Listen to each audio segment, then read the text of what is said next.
cannot believe they left me here to manage the station while they get to go to the lunar colony to prepare for this mysterious wave.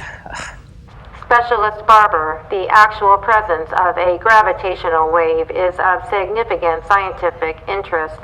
A gravitational wave is a ripple in spacetime caused by some of the most violent and energetic processes in the universe. Such waves can be produced by colliding black holes, a supernova, or the collision of neutron stars. Thank you, Aurora. A science lesson on waves is exactly what I needed to stay awake right now. You are welcome. We really need to work on your understanding of sarcasm, Aurora. Oh, coffee. Sweet nectar of the gods. Oh, great. Why me?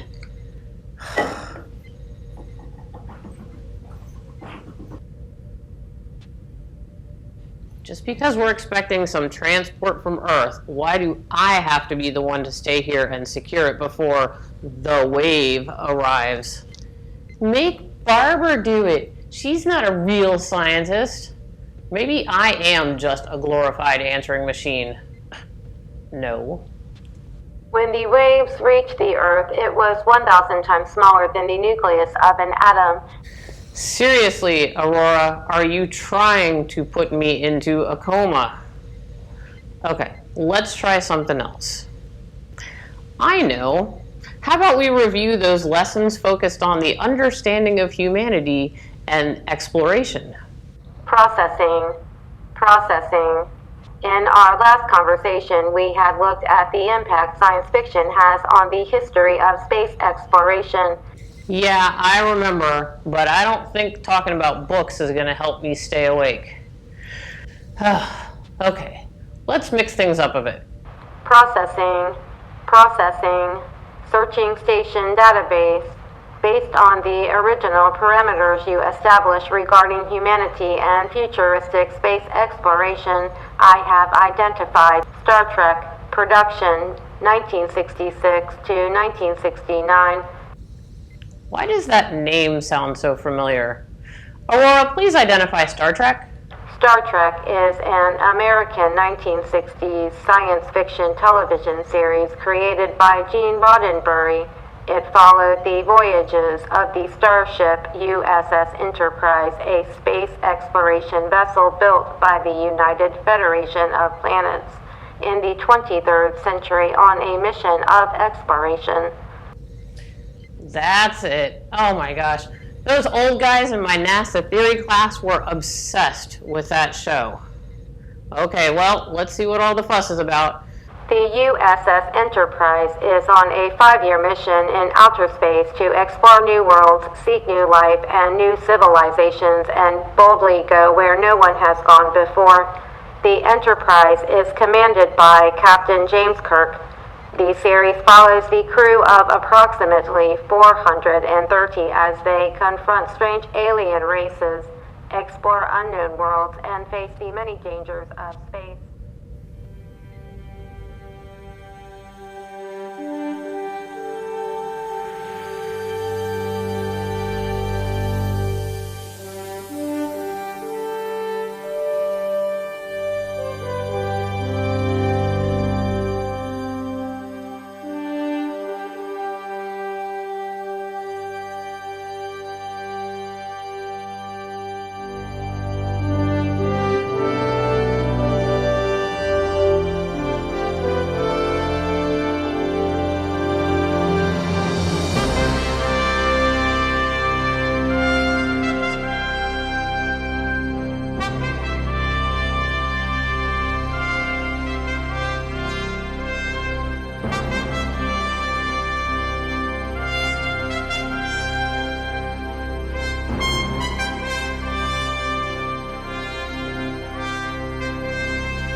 These are the voyages of the Starship Defiant, its ongoing mission to travel within the unknown of deep space, to discover new worlds and new civilizations, to follow the dangerous path to scientific discovery.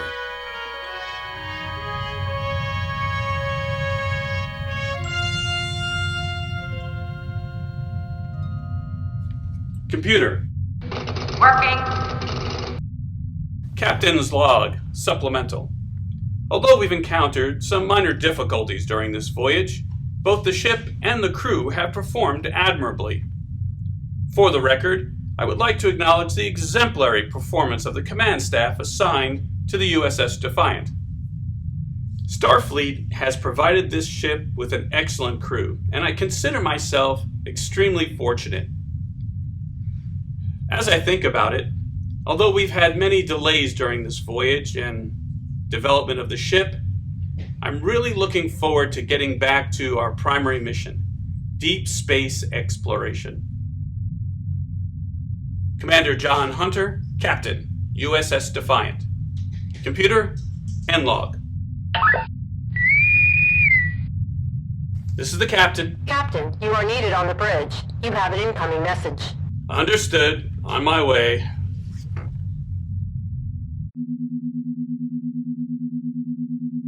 I've checked the calculations 4 times, Doctor. These seem correct. Take them to Commander Barat. Absolutely. Captain! Commander Barat and I finished our scan of the colliding neutron stars that just happened to be passing through. It was so amazing to see such a rare event, and it gave me a chance to check on the astrophysics sensor interface.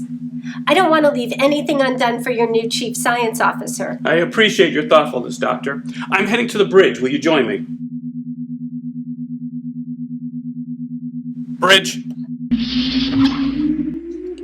Dr. Erickson, both the crew and I are going to miss you when you leave us at Deep Space Station K7. So, where do you go from here?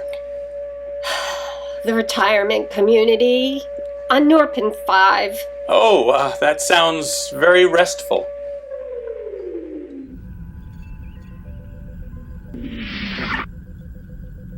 Captain on the bridge?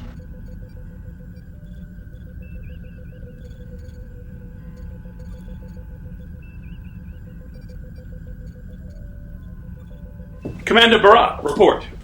There's an incoming transmission from the Chief Science Officer of the Lunar Research Colony.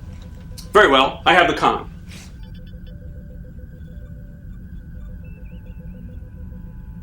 Lieutenant Rourke, put the incoming message on the main viewer. Captain, due to the high level of subspace interference, audio is clear. Working now to try and clear the reception. Very well. USS Defiant, this is Storeweir, leader of the Science Directorate on the Vulcanus Lunar Research Colony. We have detected an abnormal spatial reading in approximately 0.102 light years from your present position. Based on the availability of research vessels that have warp capability, you are the closest to the anomaly. We ask that you alter your course to investigate and launch a Class 1 probe to gather sufficient data and send it to us for evaluation and study. Very interesting. It's not often that we get a chance to help our Vulcan friends. Commander Barat, what do your sensors show? I have identified the source of the spatial anomaly, Captain. At a speed of warp factor 3, we can expect to be there in 23 hours, 14 minutes, and 13 seconds. Allowing for launch and recovery of the probe will delay our return to Deep Space Station by 53 hours, 42 minutes, and 13 seconds. Dr. Erickson, you'll take command of the investigation. After all, you are our resident expert on quantum mechanics and deep space anomalies. I couldn't think of a better way to end my Starfleet career than investigating a spatial abnormality for our Vulcan friends. Given the age of the Vulcan species and its vast experience in the field of scientific research, it is rare that Vulcan scientists would request the assistance of humans. This is most definitely a singular occurrence. Well, there you have it, Doctor. Today's your lucky day. Lieutenant Rourke, respond back to the Vulcan research colony. Tell them we received their message, and the Defiant will investigate. Affirmative, Captain. Vulcanus Lunar Research Colony, this is the USS Defiant, NCC 1764. We have received your message and will proceed with all speed to the site of the anomaly. Commander Barat, transfer the coordinates of the anomaly to navigation. Transferring. Lieutenant Dorea, lay in a course to the source of the anomaly. And Lieutenant, make sure it's a straight one. I don't want to be too late getting back to Deep Space Station K7. Chief of the station will be very upset if Dr. Erickson misses her retirement party. Course laid in, Captain. 233, Mark 4.5. Engine room, this is the captain. Stand by to engage warp drive. Engine room confirms, Captain. Your warp drive is functioning fully and ready to go at your discretion. And might I add, she's purring like a kitten. You wouldn't even feel a vibration past warp 4.5. Engine room is out. Lieutenant Goodwin, stand by to engage warp drive, warp factor 3, on my mark. Aye, aye, sir. Engage warp drive. Warp drive's engaged. Warp factor 3. Helm, steady as she goes.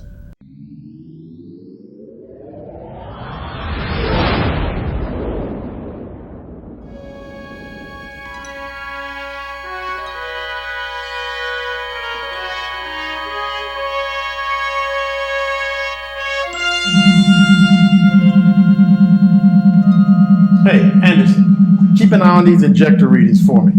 Let me know if anything changes immediately. Yes, Chief. Right away, Chief.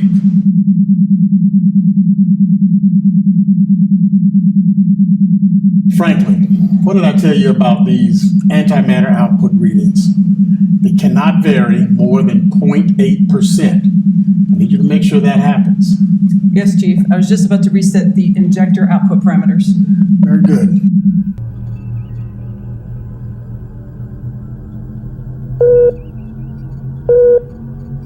Captain, we are approaching the location.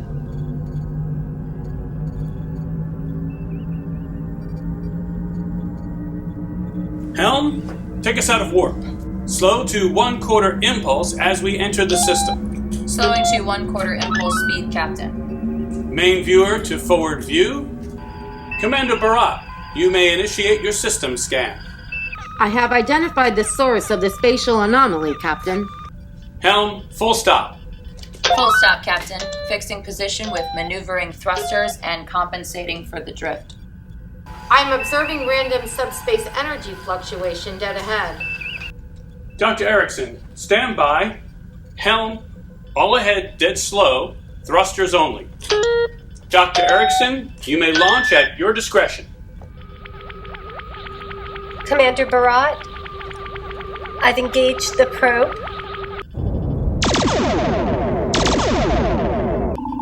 Affirmative. Probe is launched and recording is live. Signal is coming in strong. Wait a minute, I see ionic radiation, and the wave differential is distorted. I've never seen readings like these before.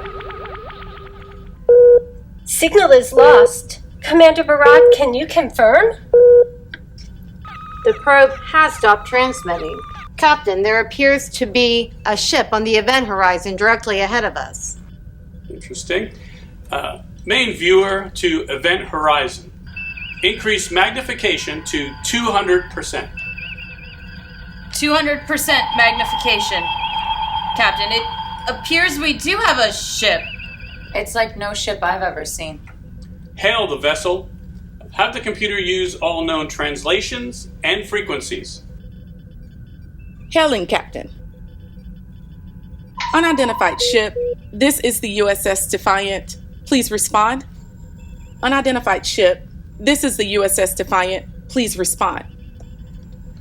Captain, I am not getting a response. Just some subspace static. Wait. I think I am picking up some form of a pinging sound on a very low subspace frequency of 406 megahertz. Captain, if I remember that correctly, that frequency was once used for space stations' identification signals, but its use predates Starfleet. I'm not aware of any sentient species that presently operates on those low ranges. Lieutenant Dorea, can you plot us an intersect course with that ship? I'll have to eyeball it, Captain. The navigational sensors are having difficulty locking onto it. Give me 1 second. Intersect course locked in, Captain. Helm, all ahead slow, 1/4 impulse. All ahead slow. 1/4 impulse speed, Captain.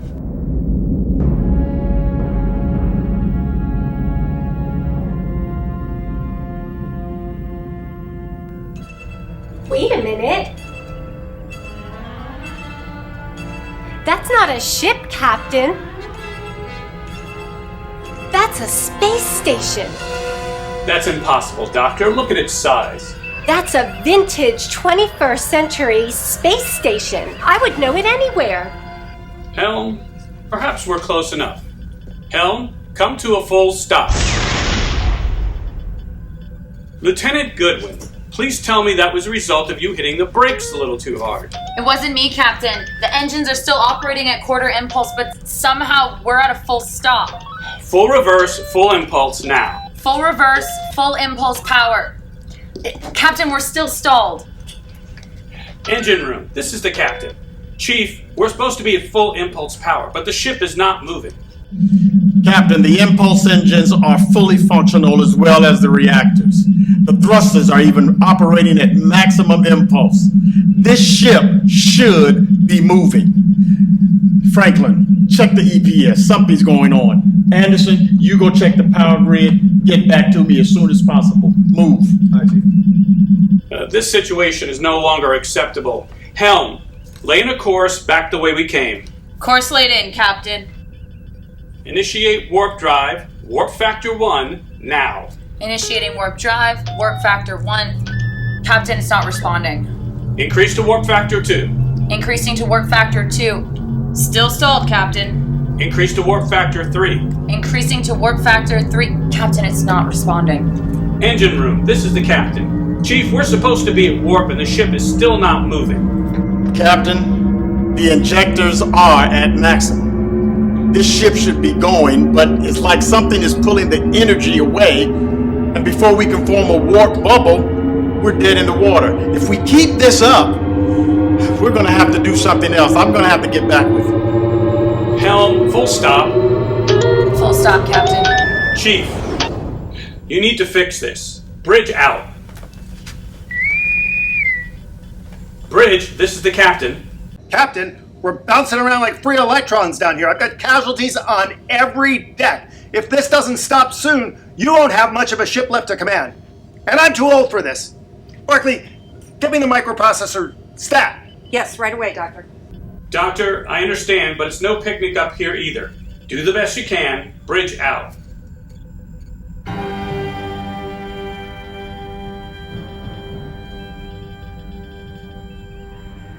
Dr. Erickson, I need some answers. This anomaly ahead of us? It's a spatial intersect rift. Please explain, Doctor. A spatial intercept rift is where two parallel planes come together as the very fibers of space are ripping, tearing apart. They come together as two parallel universes and move into a multidimensional plane, causing a gravitational well, like a black hole. So, it's this gravitational well that has the Defiant trapped and is pulling the energy away from us. Dr. Erickson's hypothesis is logical, Captain, and would explain our current situation and the loss of both impulse and warp capability. You see, Captain, that space station is a clue. It's a perfectly preserved vintage 21st century space station. It's like the model I built with my grandfather of the Spacegate station. Those were the first class of deep space exploration stations, well before mankind ventured onto the lunar surface and then to Mars. A fascinating and accurate observation, Doctor. Following your premise, it would be likely that the space station in front of us most likely came from a parallel universe, one that mirrors this one, but is progressing at a slower rate of time by at least 200.5 years. Now, while I find all of this very fascinating, my primary concern is how do we get the Defiant out of this system and away from that rift? Captain, we have another problem.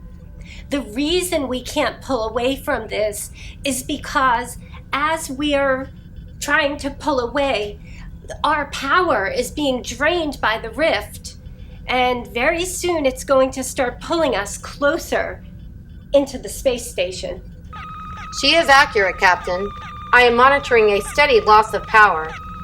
According to the current rate of loss, I estimate we have roughly 1 hour, 42 minutes, and 13 seconds before complete failure of critical systems, including life support.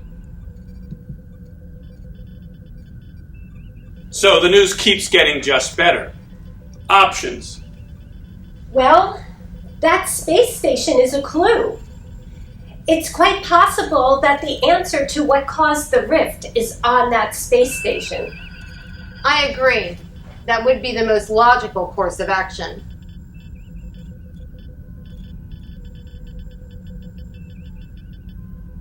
First things first. Lieutenant Rourke, send a subspace message to Starfleet Command. Advise them of our present situation. Then, I want you to ready a communications probe. Download all the data from Dr. Erickson and Commander Barat's terminals. Also include our logs. Yes, Captain. Captain, it appears that the space station's atmosphere is habitable and that there is a life sign aboard. Commander Barat, I'm going to take an away team over to that space station. Are we within transporter range? Presently, we are 3,750 kilometers from the station, just within transporter range. The interference of the rift should not affect transport. I'll hold you to that, Commander Barat. Dr. Erickson, I'd like you to join me on the away team. Your knowledge of 21st century technology should prove very useful. Yes, sir. Thank you. It'd be my honor. Commander Barat, I'm going to turn command of the bridge over to you. Captain, I should return to the astrophysics lab and begin analyzing the initial data on the interface of rift. I agree. Carry on. Lieutenant Goodwin, take the con. Yes, sir.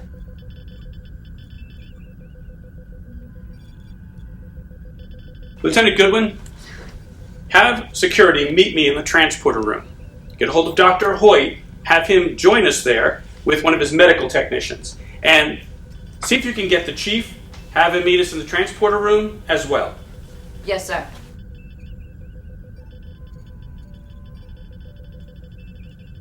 And Lieutenant, I don't want to see a scratch on her when I return.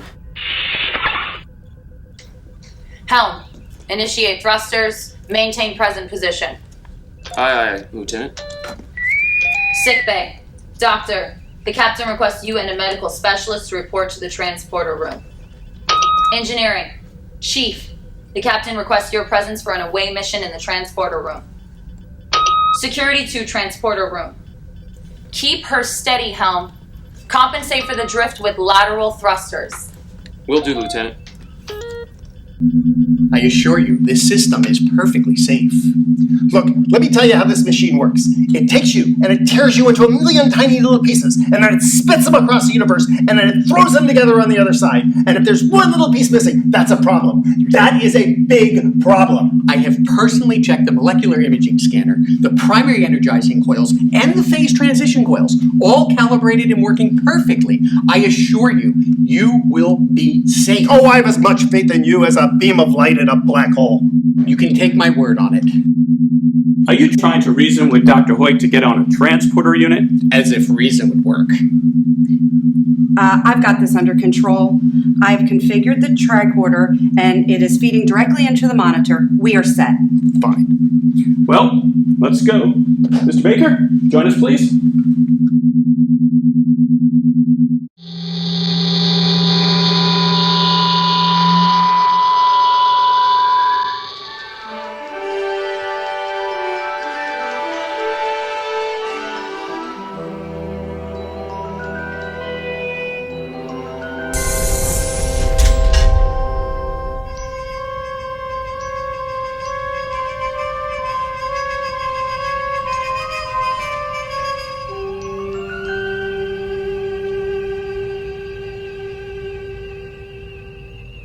Captain, there seems to be a life sign nearby, possibly over by that console. Go ahead and check it out. Mr. Baker, I know our scans only showed one life form, but I would feel better if you did a thorough check of the station. Just be real careful. This is 21st century technology, and I wouldn't want to lose one of my security personnel. Aye, Captain. Oh, Mr. Baker. Laser set's done. This is where it all began, Chief. The early days of space exploration. Living through harsh environmental conditions. Surviving on nothing but grit and determination. Say that again. Did you see those living conditions we just came past? I wouldn't wish that on a Romulan. How do they live like that? Hey, look at this! This is an Apple computer! One of the originals! This thing is looking brand new! That's because it is where it came from. A parallel universe, a time stream 200 years behind. That's fascinating. Status report. Captain, this is definitely the life sign we detected. It seems to be a human female. And these readings are extremely odd. Odd? How? They're barely registering on my tricorder. She seems to be in stasis, but that's impossible without a pod. I'm afraid we're going to have to take her down to the Defiant sickbay and have Dr. Hoyt do a more extensive examination. Very well. Stabilize her as best you can and notify Dr. Hoyt immediately. Yes, Captain. Dr. Erickson, were you able to identify the class of station? Absolutely, this is most definitely Spacegate Station class, circa early 21st century and likely in its first year of launch. And Captain, the system seems to be operational. If we can just see how to cut it on. Computer! Computer! Hello, computer! Chief, that is not a voice interface, it's a mouse. Artificial vermin? Not that kind of mouse. It's a pointer that operates to detect motion on a flat surface. They call it a mouse because of the tail. Oh, well, that's real quaint.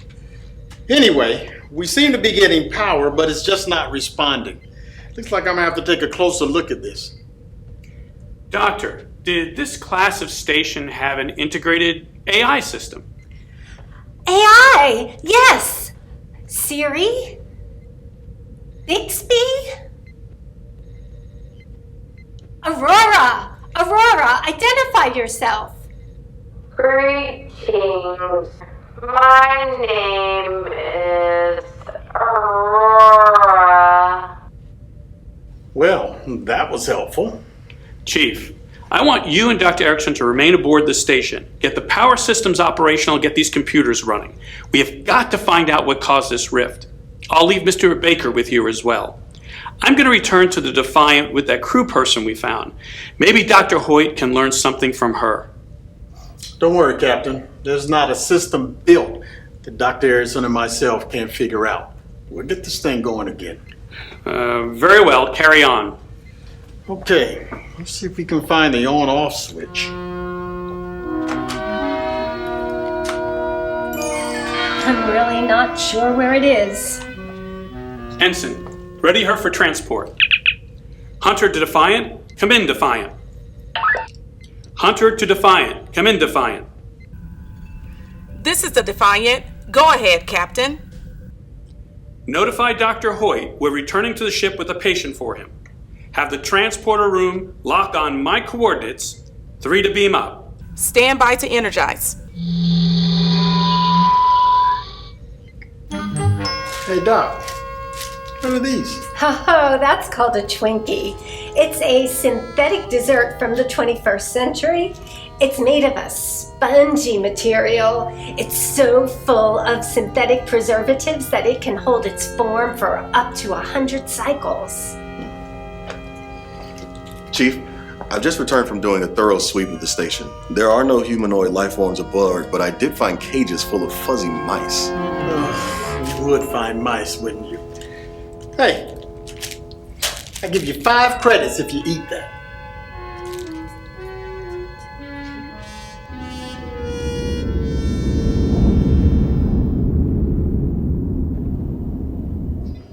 Dr. Hoyt. So, what's the patient's status? Well, as I was telling your human computer here, I'm a doctor, not a fairy godmother. And I don't think Sleeping Beauty's gonna wake up. Time is of the essence, Doctor. I believe there is a logical connection between her present state and her presence in our space-time. Look, you don't tell me. I've been doing science for 40 years. Don't tell me how to do a medical diagnosis. Doctor, I'm also short on time. What can you tell us? Well, 40 years ago, we would do hibernation through cyberkinesis. And we'd slow down the entire body. The organs, the tissues, the individual cells, even the atoms would oscillate at a lower level. Captain, I think her atomic structure is running at a slower pace than ours, like a clock winding down. So, Doctor, so she's going to stay like this unless we can get her to speed up to our time frame. Well, back then we used to experiment with a technique called ambulated frequency modulation. You would use a frequency to slow down the oscillation of the atoms. Well, and it worked fine. It was a great technology, but it didn't hold patients in stasis long enough. It would be therefore logical to assume that we can reverse engineer the original process and accelerate her current state to one similar to ours. Barclay, let's reconfigure the formula, invert the microprocessor substack, and see if that reverses the process.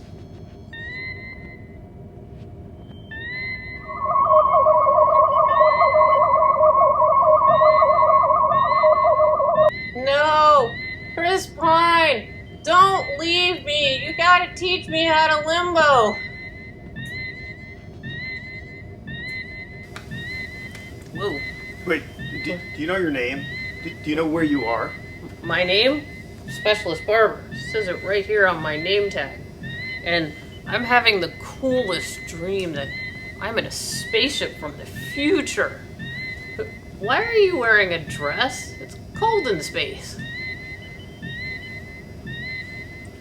Specialist Barber, it's very important. Can you tell us anything about your station? Oh. Well, I don't know. This dream is weird. Do you feel okay? You're looking a little green. Specialist Barber, you need to concentrate. Do you recall the events that led you here? Specialist Barber, you sound just like Aurora.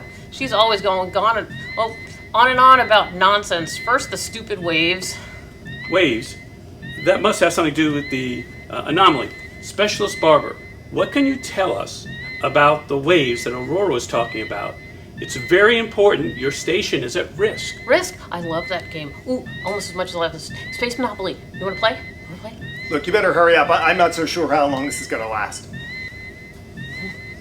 Oh, wow. Okay. I do remember something about Aurora saying something about a gravitational wave, and it was a ripple in a space-time thingy, and it was caused by colliding neutron stars, and oh, I don't feel so good.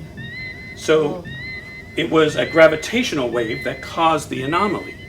Actually, Captain, it was 2 identical gravitational waves caused by identical neutron star collisions that created the rift. Well, that gives us a place to start. Doctor, stabilize her as best you can. Eventually, we're going to have to transfer her back to the station. Commander Barat, you and I are going to return back to the station and see what we can do about fixing this problem. Aye, aye, Captain. We're going to need a gurney, and we're going to need her to get her down to the transport room stat! Yes, Doctor. Move! You're bossy. I like that. Oh, well, I like you too. Why don't you rest? You're silly. Who sleeps in a dream anyway?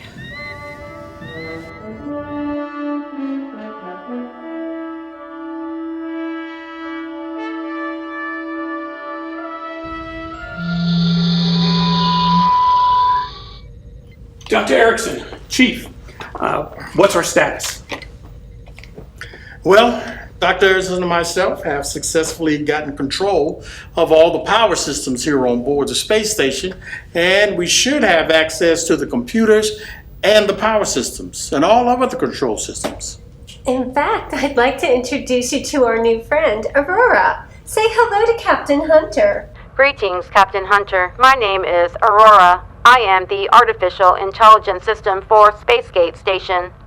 It's a pleasure to meet you, Aurora. Dr. Erickson, was it wise to activate the AI system? If we can figure a way out of this mess, we probably don't want them to know what happened. It might interfere with their timeline. Do not be concerned, Captain Hunter. Dr. Erickson explained the situation to me, and I concur with your assessment. I have provided her with complete access to my memory banks, and she can erase any necessary information regarding this event. Dr. Erickson, did Commander Barak get a hold of you? She's proposing this theory that two identical gravitational waves combined, and that's what caused the rift. Yes, and as a matter of fact, with Aurora's help, I was able to verify just about all the information you received from the crew.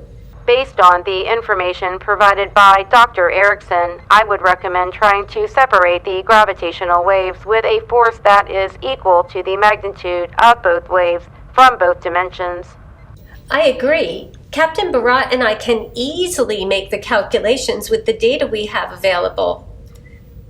The problem is we lack a delivery method. Yeah, she's right. We can't use phasers. Matter of fact, we can't even use the thrusters or the impulse or the warp drive. Every time we create energy, it just gets sucked up because of this rift.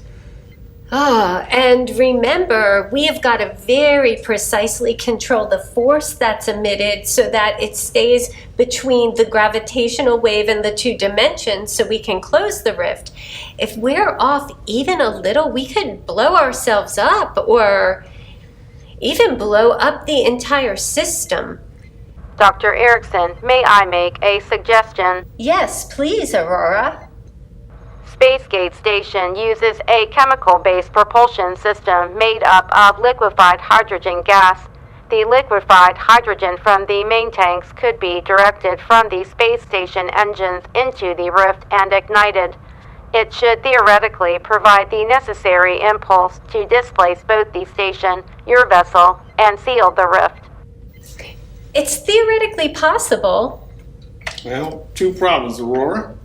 Number one, how are we going to cause the explosion? And number two, who are we going to get to stay on the space station after that? To create the necessary force, one must provide some form of activation energy to create a highly exothermic reaction. Unfortunately, I am unable to access the control systems to operate the main engines. It must be done manually. Well, Commander Barak said that our guest is out for the count. And I can't guarantee that whoever we send out there, my transporter is going to be able to bring them back. As for the first problem, we can make a modification to the deflector dish and have it emit proton particles. If antiprotons were forced into a collision with the hydrogen proton, this would cause both particles to be annihilated in a significant burst of energy. The resulting energy burst would produce the necessary energy to counteract the gravitational waves. And as for the second problem, I will. I'm captain of the Defiant, and it's my responsibility to ensure the safety of both the ship and the crew. Captain, I don't think that's a good idea, and I don't think Commander Barat would agree that that was a good idea. This is a very, very dangerous mission with a low probability of success. I think Commander Barat would see it as her job. I understand that. Unfortunately, I'm going to need the both of you on that ship bridge in case this doesn't work. Chief, I'm going to have you return to the Defiant with me and get started on the deflector dish. We don't have a lot of time. Dr. Erickson, get a hold of Commander Barat and make sure you've worked through the equations for this little science experiment. Then wipe Aurora's memory and leave instructions for me on how to initiate the hydrogen dump. You can return to the Defiant when the medical team comes back to bring back Specialist Barber. Very well, Captain. Good luck, Doctor. Chief, you're with me.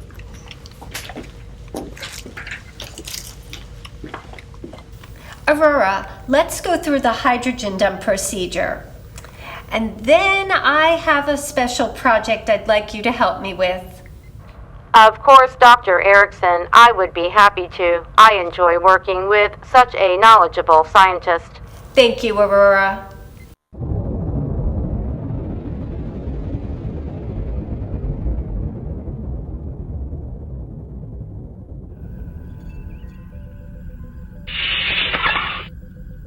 Captain on the bridge? Departments, report. Captain, the medical team is back on the ship. Calculations are complete, and I'm waiting for Chief Gregory to confirm the reconfigurations for the deflector shield. Captain, Dr. Erickson is standing by aboard the space station. She says all systems are a go. Very well.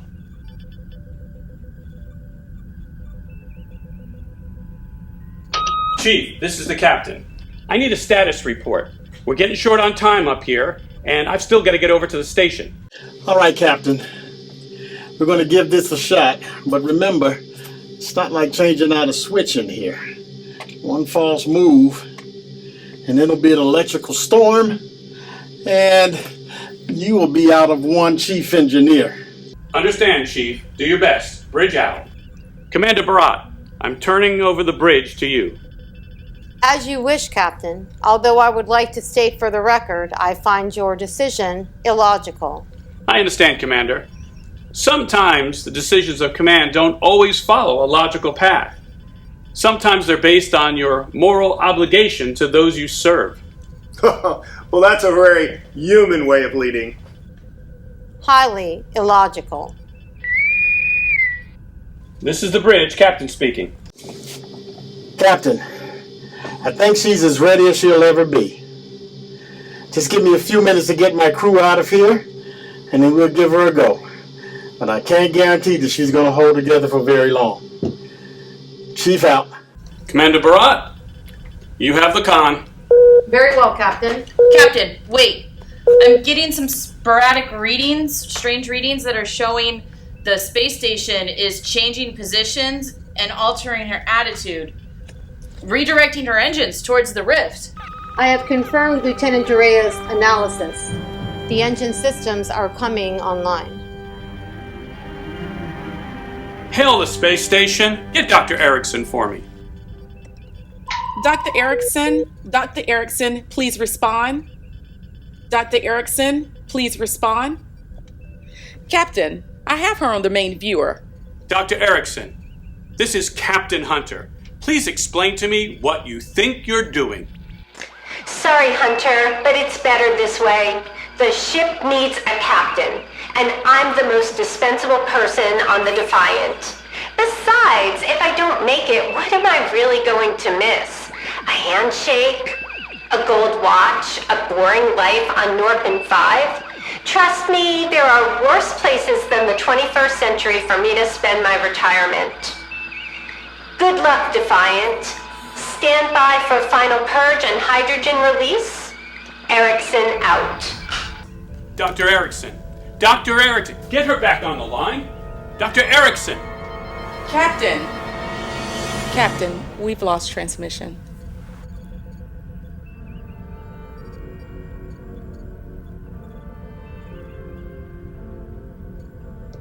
Very well. Stations, everyone, stand by. We've got one shot at this. Hydrogen purges will be at their highest concentration in 14.4 seconds. Red alert. Shields to maximum. Lay in a course outside of this system. Take us back the way we came. Shields set to maximum, Captain. Course laid in. Helm, as soon as we're clear of the rift, I want maximum impulse power on the engines. Yes, sir. Transporter room. This is the captain. Do you have a lock on Dr. Erickson?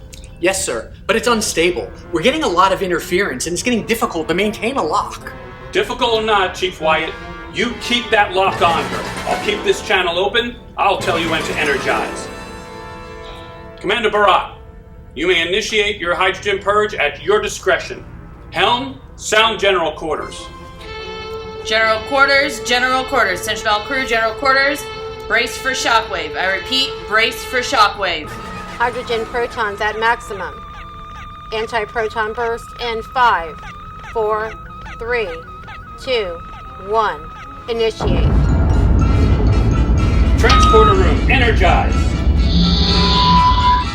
Captain, the helm is responding. I show us on a reverse trajectory. The engines are functioning normally and operating at maximum impulse. Commander Barat, are we clear of the rift? Scanning now, Captain. Transporter room. Did you get Dr. Erickson? I'm sorry, sir. We lost the lock just as you gave the command to energize. She didn't make it. Understand, Chief Wyatt. I'm sure you did the best you can. Bridge out. Captain, I'm showing no sign of the rift or the space station, just some residual hyperonic radiation. It appears we were successful in sealing the rift. No casualties reported, Captain. Helm, lower shields, cancel red alert. Clear us from general quarters. Shields lowered, sir. Attention all crew, secure from general quarters. I repeat, secure from general quarters.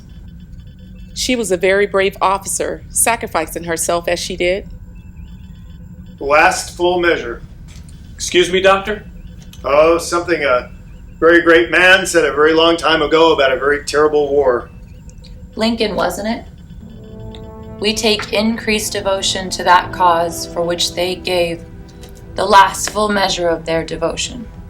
That we here highly resolved that these dead shall not have died in vain. Curious, Captain. If she did survive the return trip from the 21st century, it would be logical that her presence and knowledge would make an impact on their timeline. Perhaps, Commander Barat. Perhaps we'll encounter another rift someday and find out. Until that time, let the record show that on this day, Dr. Emery Erickson, Chief Science Officer of the USS Defiant, gave her life in the service to her ship, above and beyond the call of duty. So noted, Captain. Good luck and Godspeed, Dr. Erickson. Helm, I think it's time to head home. Lay in a course back to Deep Space Station K7. You know, it's about time. Course laid in, Captain. Stand by to initiate warp drive. Warp factor 3 on my command. Yes, sir. Engage warp drive. Warp drive engaged, warp factor 3. Helm, steady as she goes.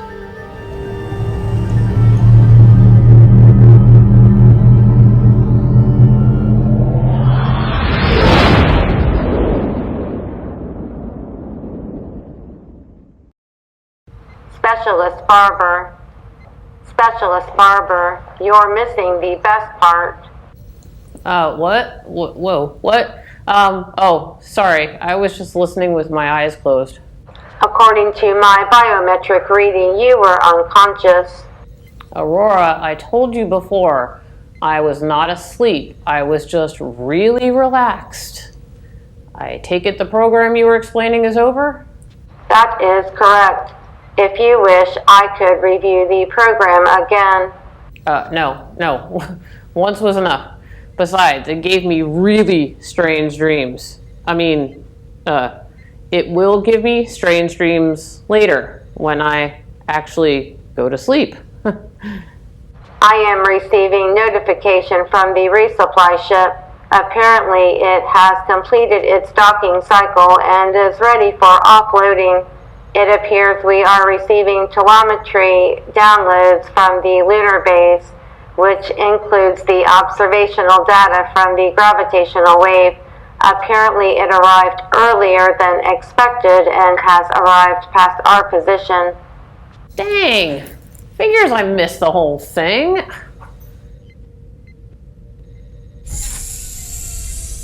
Hello? Hello? Hello? Anybody here? Over here.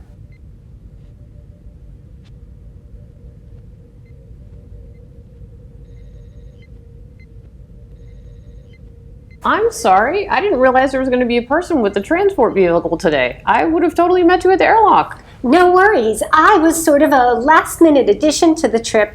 I'm here to study the effects of the gravitational wave that's come through. I'm Dr. Kathy Schofield. Well, welcome, Dr. Schofield. I'm Specialist Barber. I'm the communications officer here at Spacegate Station. I would also like to welcome you, Dr. Kathy Schofield. I am Aurora, the artificial intelligence system for Spacegate Station. I am sorry, I was not aware of any upcoming staff transfers from the lunar colony. Well, you should check for updates to your main processor from NASA. Processing. You are correct. Your file was included in my most recent data downloads. Dr. Kathy Schofield, specialist in robotics. Transfer Lunar Research Station for temporary assignment. I will forward your file to the Lunar Station computer immediately. Thank you, Aurora. Well, Dr. Schofield, it's a pleasure to meet you. Unfortunately, it seems like the gravitational wave has already passed. That's okay. I'm sure there'll be plenty for me to do down on the lunar colony. I'm actually very excited about the experience. It's like a dream come true. Pardon me for staring, but you look really familiar. Have we met somewhere else before? Maybe during my tenure at the astronaut training facility. Yeah, okay, well, that's it. Well, unfortunately, the next transport down to the lunar colony is not till tomorrow. So until then, why don't I set you up for a bunk or with a bunk for the night, and then I'll go check on that the resupply module. No rush. Why don't you go check on the resupply module? Get your work done, and I'll meet you later in the galley. We can see about a place for me to bunk for the night. Okay, well, I cannot wait to find out what you've been up to since the academy. And oh, by the way, do you like Space Monopoly? Okay, well, we'll talk about it later. Okay, bye.